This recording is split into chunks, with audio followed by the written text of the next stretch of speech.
ইলাহা ইল্লাল্লাহ। মুসলিম ল্যান্ডে অমুসলিম সংখ্যালঘুদের অধিকার। আরবিটা বলবো না, শুধু বাংলা হাদিস দুটা বলি।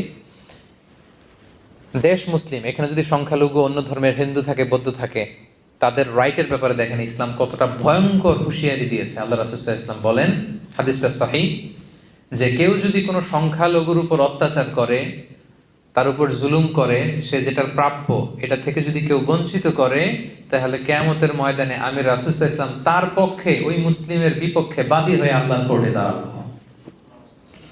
সুবহানাল্লাহ পড়তে বললেন না? আপনি নামাজ পড়তে পড়তে কপালে দাগ ফেলাই দিয়েছেন, দাড়ি রাখতে রাখতে এত লম্বা জুব্বা, এরপরে হিন্দুদের বাড়ি দখল করতেছেন আর বলতেছেন আপনি বড় হাজী সাহেব।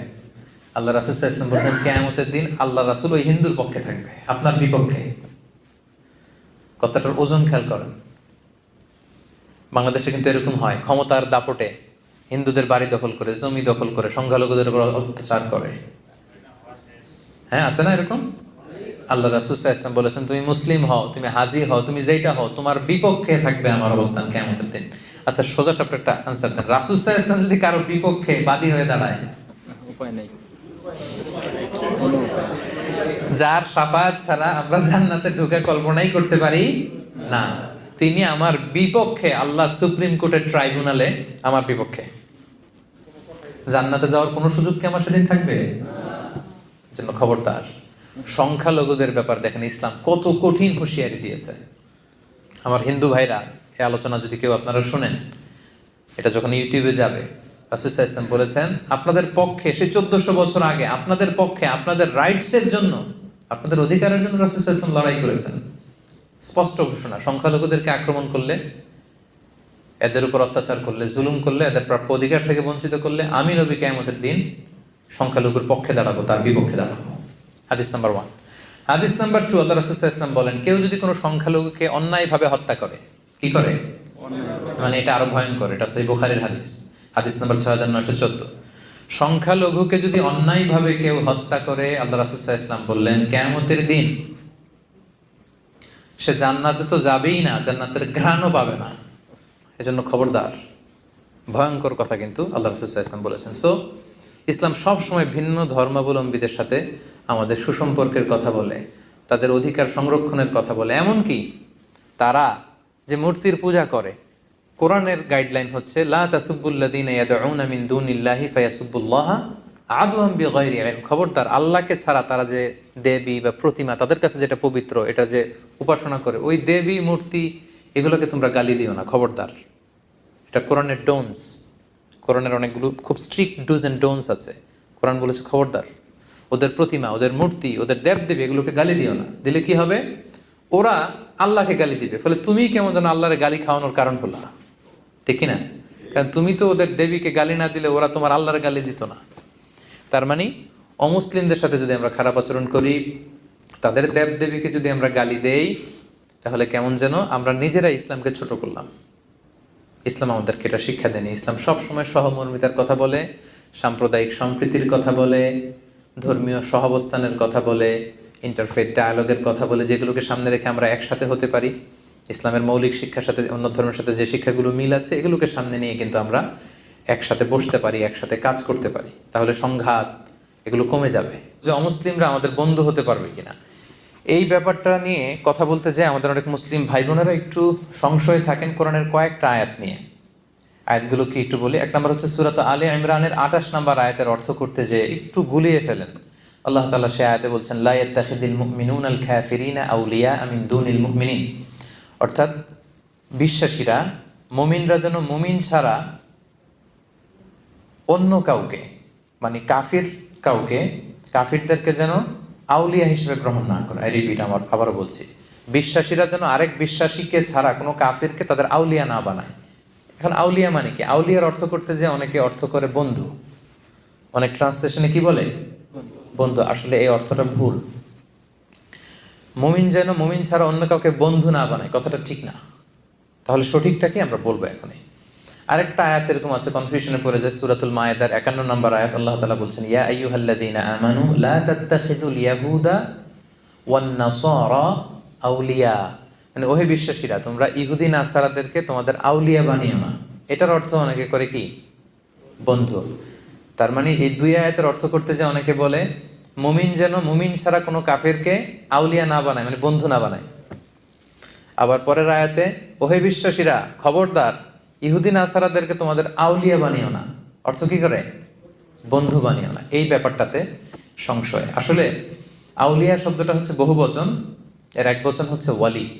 আমরা বলি না ওয়ালি, ওয়ালি অলি বলি না, অলি বড় আল্লাহর অলি, এই অলি আর কি, শুদ্ধ আরবি হচ্ছে ওয়ালি। তো ওয়ালির প্লুরাল হচ্ছে আউলিয়া। ওয়ালির অনেক অর্থ, বন্ধু বা ফ্রেন্ড এটাও জন্য একটা অর্থ, আরো অনেক অর্থ আছে। এখানে আসলে পারফেক্ট অর্থ হবে যদি আপনি বলেন যে বন্ধু না বলে যদি অর্থ আপনি গার্ডিয়ান বলেন, প্রোটেক্টর বলেন, ভেরি ইন্টিমেট ক্লোজ ফ্রেন্ডশিপ বলেন, তখন অর্থটা ঠিক আছে। তার মানে সঠিক অর্থ হবে কোনো মুমিন যেন মুমিনকে বাদ দিয়ে কোনো কাফিরকে তার গার্ডিয়ান না বানায়। পার্থক্য আছে না? এক জায়গায় বলা হলো বন্ধু, আর আরেক জায়গায় বলা হচ্ছে গার্ডিয়ান। সো গার্ডিয়ান যদি বলা হয় তাহলে পারফেক্ট অর্থ হয়, মানে আমরা কোনো নন মুসলিমকে আমাদের গার্ডিয়ান বানাতে পারবো না। পারবো নাকি? আমাদের গার্ডিয়ান ওরা কিভাবে হবে? হলে তো আমাদের ইমানদার যিনি আছেন, আমাদের নেতা, আমাদের প্রিয় ভাজন যিনি আমাদেরকে গাইড করে লিড দেয়, সে হবে মুমিন, হবে মুমিনের বলি, আল্লাহ আল্লাহ রাসূল হবে মুমিনদের বলি।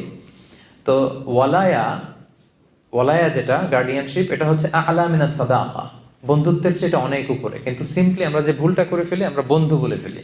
কাফির আমার বন্ধু হতে পারবে না, ইহুদি নাসারা আমার বন্ধু হতে পারবে না, এটা ভুল। আসল অর্থ হবে ইহুদি নাসারা কাফির অন্য ধর্মের কেউ আমাদের গার্ডিয়ান হতে পারবে না। কথা বুঝতে পেরেছেন? তাহলে প্রথম পয়েন্টটা ক্লিয়ার না? বন্ধু হতে কোনো সমস্যা নাই, স্বাভাবিক যে ফ্রেন্ডশিপ এটা হতেই পারে। যে কারোর সাথে হতে পারে না? হতে পারে। এই যে এখানে আপনি আছেন, এই যে কাওয়ান কাওয়ান বলতেছিলাম কেন? আপনাদেরকে বোঝানোর জন্য আর কি। কাওয়ান ওয়ার্ডটা আমার লাগতেছিল আপনাদেরকে বোঝানোর জন্য। তো তারা আপনাদের আসলে কাওয়ান হতে পারে, বন্ধু হতে পারে, কোনো সমস্যা নেই। কিন্তু তাদেরকে ওইরকম লয়াল গার্ডিয়ানশিপ দেওয়া যাবে না, তাদেরকে প্রোটেক্টর হিসেবে নেওয়া যাবে না। কিন্তু স্বাভাবিক বন্ধুত্ব হতে পারে। এটা আরো ক্লিয়ার হবে আপনাদের কাছে আমি যদি কোরআনের আরেকটা আয়াতকে এখানে রেফার করি। সূরাতুল মুমতাহিনার 8 নম্বর আয়াত, যে আয়াতটি দিয়ে আমি আজকের আলোচনা শুরু করেছি। সেখানে আল্লাহ তাআলা বলছেন, লা ইয়ানহাকুমুল্লাহু আনিল্লাযীনা লাম ইউকাতিলুকুম ফিদ-দীন ওয়া লাম ইউখরিজুকুম মিন দিয়ারিকুম আন তাবাররুহুম ওয়া তুকসিতু ইলাইহিম ইন্নাল্লাহা ইউহিব্বুল মুকসিতিন। এর মানে হচ্ছে যারা অমুসলিমদের মধ্যে থেকে যারা তোমাদের সাথে যুদ্ধ করে না আর তোমাদেরকে তোমাদের ঘর বাড়ি থেকে তাড়িয়ে দেয় না, তাদের সাথে ভালো আচরণ করতে কিন্তু আমি আল্লাহ নিষেধ করি নাই। তাদের সাথে মহানুভবতা দেখাতে, ন্যায় পরায়ণতা দেখাতে, সুন্দর আচরণ দেখাতে কিন্তু আমি আল্লাহ নিষেধ করি নাই, বরং এটাই আমি আল্লাহর আদেশ। কারণ ইন্নাল্লাহা ইউহিব্বুল মুকসিতিন, আল্লাহ তাআলা ন্যায় পরায়ণ যারা আছে তাদেরকে পছন্দ করে। অন্যের প্রতি যারা দয়া দেখায় তাদেরকে আল্লাহ তাআলা কি করে? পছন্দ করে। তাহলে আমরা কিন্তু বুঝতে পারলাম দুইটা কাজ যারা করে তাদের সাথে আমাদের সমস্যা, কিন্তু এই দুইটা কাজ যে সমস্ত অমুসলিমরা করছে না আমাদের সাথে, তাদের সাথে আমাদের কোনো ঝামেলা নাই। সেই দুইটা কাজ কি? এক হচ্ছে আমাদের সাথে যারা শত্রুতা দেখায় না, বিরোধ দেখায় না, যুদ্ধে লিপ্ত না, আবার আমাদেরকে আমাদের ঘর থেকে উচ্ছেদ করছে না, এলাকা ছাড়া করছে না, এরকম যদি অমুসলিম হয় তাদের সাথে আমাদের ভালোবাসা দেখাতে, মহানুভবতা দেখাতে, ন্যায় পরায়ণতা দেখাতে কোনো বাধা আছে? নাই। আচ্ছা সিম্পলি ধরেন, এই যে মালয়েশিয়াতে ভিন্ন ধর্মের হিন্দু ভাইরা, তামিলরা, তারপর চাইনিজ বৌদ্ধ ধর্মের চাইনিজ ভাই বোনেরা, এরা কি আমাদের সাথে যুদ্ধে লিপ্ত? সবাই বলতে হবে যুদ্ধে লিপ্ত। তামিলরা যুদ্ধে লিপ্ত? থাও ধর্ম আছে একটা, এরা কি আমাদের বিরুদ্ধে যুদ্ধে লিপ্ত? তো এদের সাথে আমাদের কি সমস্যা? এদের সাথে আমাদের ফ্রেন্ডশিপ হতে পারে, এদের সাথে আমাদের ভালো আচরণ দেখানো লাগতে পারে। আল্লাহ তাআলা পুরো স্পেকট্রামটা উল্লেখ করেছেন, দ্য এন্টায়ার স্পেকট্রাম। বীর আর কেস, বীর মানে হচ্ছে সর্বোচ্চ ভালোবাসা দেখানো, এটা প্রয়োজন আপনি দেখাতে পারেন। মা বাবার প্রতি যে আমরা সদাচরণ দেখাই এটাকে আরবিতে বলে বিররুল ওয়ালিদাইন। আর টেস্ট হচ্ছে সমান সমান, সে যতটুকু ভালো আচরণ করে আমি অতটুকু করব। তাহলে আল্লাহ সর্বোচ্চ থেকে সর্বনিম্ন সবটার কথা আল্লাহ বললেন। কেউ যদি তোমাদেরকে তেড়ে না আসে, ধর্মযুদ্ধে লিপ্ত না হয় তোমাদের সাথে, তোমাদেরকে ভিটেমাটি ছাড়া করতে না চায়, তাদের সাথে ভালো আচরণ করতে আমি আল্লাহর কোনো নিষেধ নাই।